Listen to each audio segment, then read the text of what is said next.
Você já foi acusado de arrogância apenas por questionar um dogma? Madeleine Murray O'Hair não apenas ousou questionar. Ela ousou dizer em voz alta o que muitos só sussurram no escuro. Religião é lixo supersticioso que precisa ser varrido para fora da cultura humana. Essa frase não é um ataque gratuito. É uma ruptura.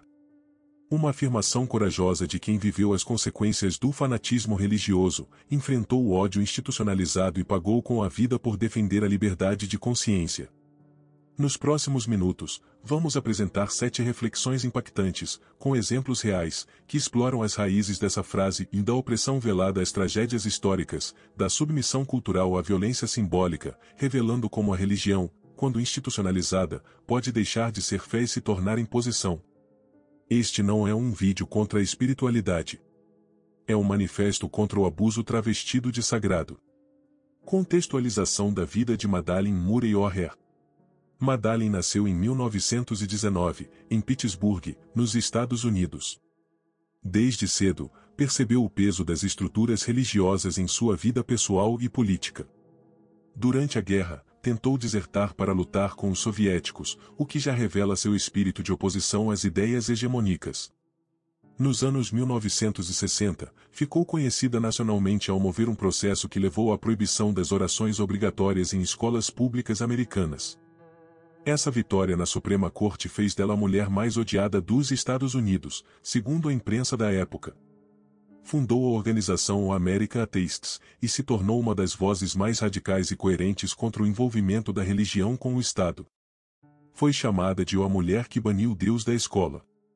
Recebeu ameaças de morte por décadas, viveu cercada por ódio e foi assassinada brutalmente em 1995, junto com seu filho e neto, por um ex-funcionário. Mesmo diante disso, Madeleine jamais se calou. Ela não pedia respeito à sua descrença. Ela exigia liberdade diante da coerção religiosa. Principais obras e ações. Murray vs Corlett, de 1963. Caso que consolidou a separação entre igreja e Estado nas escolas públicas americanas. Fundação dos American Atheists. Uma plataforma para denunciar os abusos do cristianismo institucional, defender a liberdade de pensamento e apoiar aqueles perseguidos por apostasia ou crítica religiosa. Publicações e programas de rádio. Madeleine produziu conteúdos onde denunciava o uso da religião para justificar a opressão, o controle político e a censura moral. Sua vida foi um ato de resistência. Não contra a fé, mas contra a imposição dogmática da fé alheia. Reflexões sobre a frase. A religião como sistema de controle. Religiões organizadas sempre serviram como instrumento de dominação. Não se trata de uma acusação moderna, mas de uma constatação histórica. No Império Romano, o cristianismo foi adotado por Constantino como mecanismo de unificação política e social, não por fé, mas por estratégia. O batismo coletivo substituiu espadas por cruzes, mas manteve o controle centralizado. Na Idade Média, a Igreja Católica não apenas orientava a espiritualidade, mas determinava o que era conhecimento legítimo, quem podia exercer poder e até quem podia viver. A excomunhão era uma sentença de morte civil. A Reforma Protestante não nasceu apenas de um choque teológico, mas como um grito contra essa hegemonia institucional sufocante. A Inquisição foi o braço armado da fé obrigatória. Um tribunal teológico que queimava livros, torturava corpos e eliminava dissidências. Um exemplo brutal de como a religião, quando confundida com autoridade absoluta, deixa de ser guia espiritual para se tornar tirania doutrinária. Superstição como culpabilização. A religião institucionalizada frequentemente recorre à superstição para mascarar falhas humanas. Quando o terremoto devastou o Haiti em 2010, pastores alegaram que se tratava de uma maldição divina contra um pacto com o diabo. Isso não só diz respeito aos mortos, como legítimo o abandono e o descaso. Nos anos 80, durante a epidemia de AIDS, muitos líderes religiosos descreveram a doença como o castigo contra homossexuais, reforçando o estigma e impedindo políticas públicas eficazes. A superstição transformou-se em política de morte. Essa mentalidade transfere a responsabilidade coletiva para um ente invisível, anestesia consciências e perpetua desigualdades. A crítica de Madalyn atinge diretamente essa estrutura perversa de um sistema que se exime da responsabilidade moral e transfere a culpa para os vulneráveis. O adoecimento psicológico pela culpa religiosa. A fé, quando manipulada, torna-se uma fábrica de sofrimento mental.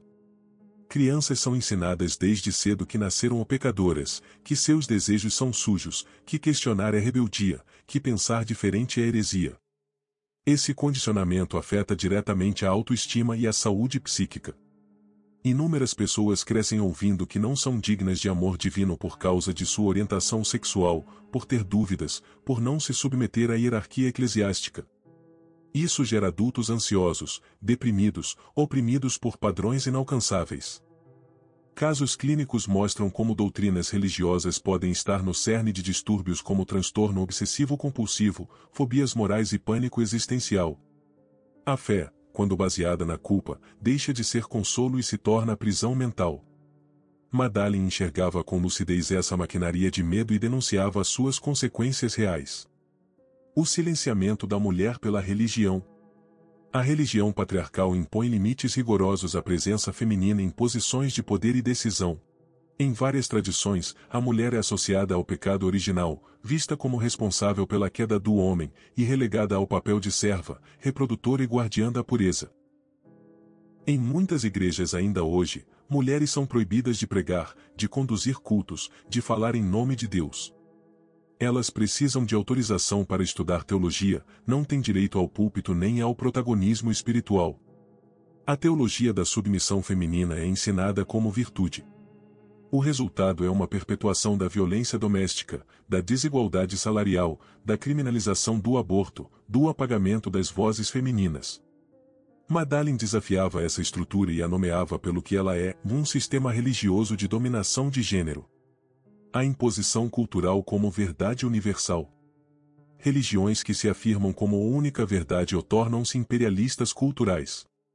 Na colonização das Américas, as missões cristãs europeias queimaram templos, proibiram idiomas indígenas e destruíram tradições milenares em nome da salvação. As religiões africanas foram demonizadas, seus rituais perseguidos, seus símbolos criminalizados.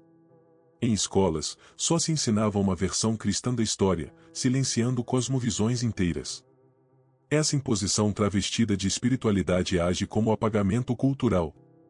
Ela invalida outras formas de existir, sentir e compreender o mundo. Madalyn compreendia que a fé não pode ser instrumento de aniquilação simbólica. E por isso sua crítica era radical, e nenhuma crença tem o direito de se impor como padrão civilizatório. O lucro por trás da fé. No cenário contemporâneo, grandes lideranças religiosas acumulam fortunas milionárias enquanto vendem bênçãos a fiéis desesperados. Igrejas se transformaram em corporações, templos e empresas, cultos em shows de marketing emocional. Pastores com aviões particulares, bispos com mansões, dízimos cobrados como obrigação divina, campanhas financeiras apresentadas como provas de fé. Ao mesmo tempo, seus seguidores enfrentam fome, desemprego, miséria. A religião se tornou um mercado de promessas, onde a salvação tem preço, e o desespero é moeda. Essa exploração cruel é parte da crítica de Madalyn. Ela enxergava que a fé não deveria ser negociada. Quando se transforma em fonte de lucro, o sagrado é prostituído, e a espiritualidade vira produto. É esse o lixo que ela apontava, um comércio travestido de devoção. A religião como censura moral. A censura promovida por religiões institucionalizadas impediu, ao longo da história, o avanço do conhecimento, da arte e da liberdade individual. Galileu foi condenado por defender o heliocentrismo. Darwin ainda é combatido em escolas religiosas. Livros que questionam a fé são banidos, autores perseguidos, ideias suprimidas. Nos Estados Unidos, grupos religiosos conseguiram retirar livros das bibliotecas por considerarem-o imorais. Em diversos países, artistas são ameaçados por expressarem críticas ao clero. A liberdade de pensamento se torna delito quando o dogma é inquestionável. Madalyn não apenas denunciava essa censura, ela a enfrentava diariamente. Perseguida, ameaçada e silenciada, ela se tornou símbolo de resistência intelectual contra a moral religiosa que quer moldar o mundo à sua imagem. Sua frase é uma afirmação de liberdade diante de um sistema que deseja obediência cega. Análise da frase. Religião é lixo supersticioso que precisa ser varrido para fora da cultura humana. A frase de Madalyn é crua. É direta. E, por isso, tão incômoda. Ela não se dirige à fé como experiência íntima, mas à religião como sistema de poder, como dogma imposto, como estrutura que oprime e se protege sob o manto do sagrado. Ela a chama de lixo não como metáfora ofensiva, mas como denúncia daquilo que paralisa, intoxica e contamina. Para ela, limpar a cultura desse entulho é abrir espaço para a razão, a liberdade e a autonomia. Ponto de vista. A frase de Madalyn Murray O'Hair não é uma blasfêmia. É um grito. Um alerta contra séculos de opressão disfarçada de devoção. Ela nos convida a olhar para o que está por trás da retórica do amor divino, o medo, o controle, a culpa e a mentira institucionalizada. Ela nos chama a separar a espiritualidade genuína do poder religioso que quer dominar. E nos lembra de algo essencial, e ninguém deve ser forçado a acreditar para ter dignidade. Quantas verdades foram silenciadas em nome da fé? Por que o pensamento crítico ainda incomoda tanto os altares? A quem interessa que a superstição continue sendo reverenciada como sabedoria? Por que chamar a religião de lixo choca mais do que aceitar suas violências históricas? Será que conseguimos imaginar uma cultura verdadeiramente livre enquanto dogmas forem intocáveis? Se essa reflexão encontrou eco em você, compartilhe. Aqui, a coragem de pensar é mais sagrada que qualquer altar. Curta o vídeo, inscreva-se no canal Ensinamentos Brilhantes e ative o sininho para receber mais conteúdos como este. Se quiser apoiar, considere se tornar membro ou enviar um ou valeu demais. Aqui, o que veneramos é a liberdade. Até o próximo vídeo.